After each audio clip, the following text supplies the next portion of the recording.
Hi, welcome to Songs Utan Art.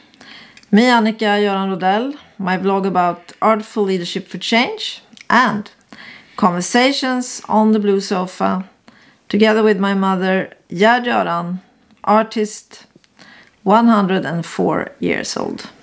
God kväll.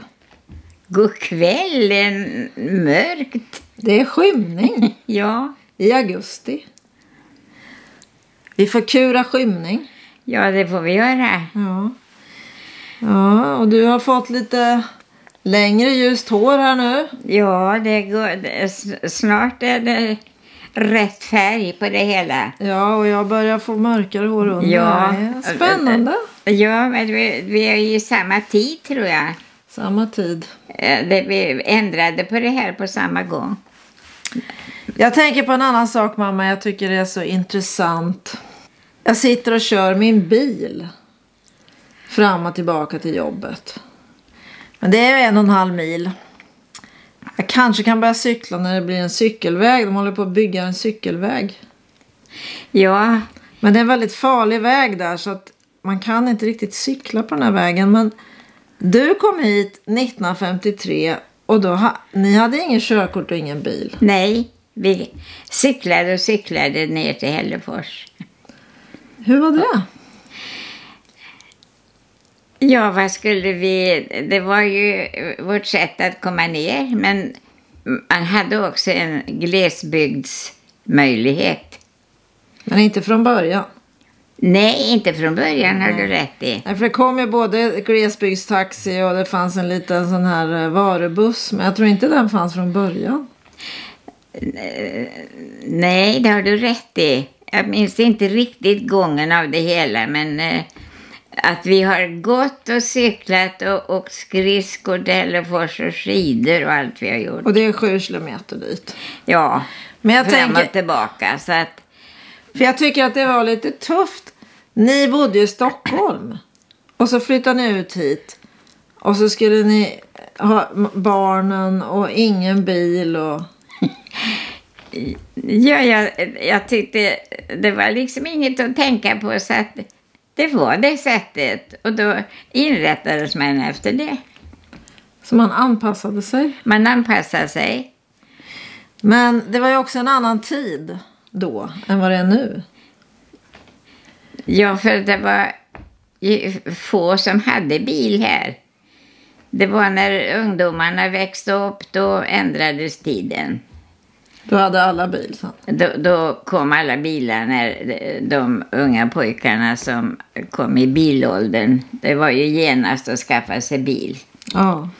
Och alla kor försvann och den 100-åriga tiden var ute. Som har varit så länge och nya tiden bröt in. Och det gjorde den riktigt ordentligt på 60-talet. För då tog det fart med all olja och... Utan all den där oljan så hade vi aldrig kommit dit vi är idag. Det hade aldrig blivit en massa stora städer och massa bostäder och allting som vi har kunnat bygga och göra. Därför att alla har flyttat från landsbygden och ingen behöver göra sin egen mat.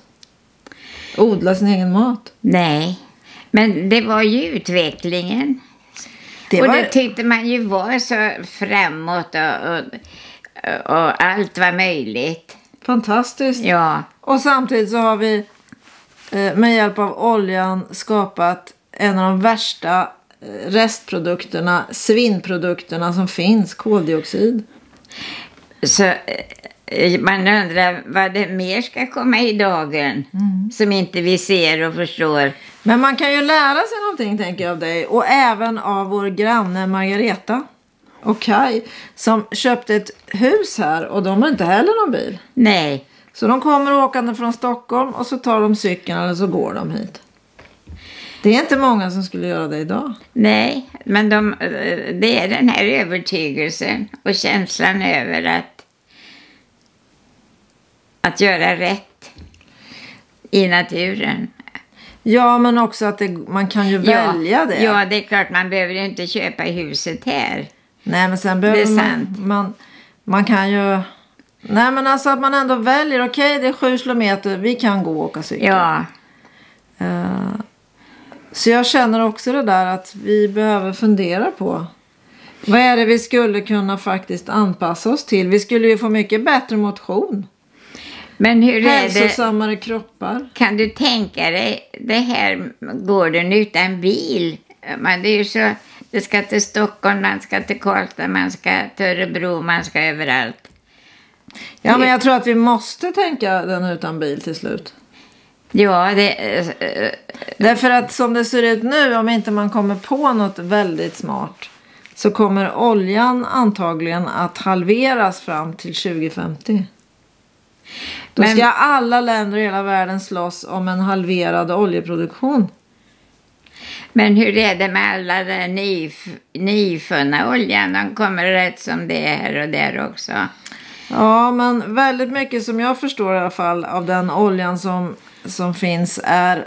Det är slutet, på oljan. Det är slutet, och den olja man hittar på olika sätt med fracking och i sand och så. Den är väldigt mycket dyrare att ta fram. Ja, nej, man har verkligen fått upp ögonen för men så därför tänker jag att vi kanske behöver vänja oss lite i att göra på andra sätt och börja smaka på hur det är att leva utan alla de här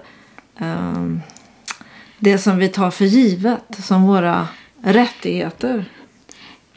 Ja, som har ju varit självklara. Samtidigt så får man ju också börja tänka på att om man åker in på Hällefors så samlar man sina ärenden och hittar att det blir samtidigt så att man inte behöver åka så många gånger. Sen kan man ju åka ihop med en granne. Ja, och man kan dela bil eller... Jag tror det finns mycket mer vi kan göra än vad vi tänker. Vi är så vana att alla ska sköta sig själva, men det kan ju bli lite roligare om man gör saker ihop. Ja, när man i fantasin så kan man ju se att det kan bli en spännande tillvaro. Ja. Men jag tycker du och pappa var ett föredöme. Ja, vad roligt. Vi var väl det kanske att klara oss. Självförsörjande på mycket. Ja, jag tror att vi behöver tänka om. Våga tänka om och nytt och gammalt och så. Ja, jag kan leva med dig, men jag tänker på mänskligt sett så jag har inte så där väldigt mycket tid kvar, men jag lever i alla fall precis som om jag hade all tid. Det var underbart. Fortsätt med det. Ja, jag vill fortsätta så. Gör det. Till att jag blir övertygad om att jag inte tar mig ur sängen. Ja. Men jag vill känna att jag har tid och kunna tänka mig framåt och allting. Precis. Det tycker jag. Det var ett bra slutord. Ja du, Annika, Nu kan vi fortsätta kura skymning. Det ska vi göra. Okay. Thank you for being with us. We hope you come back to us in 2 weeks. Bye. Bye.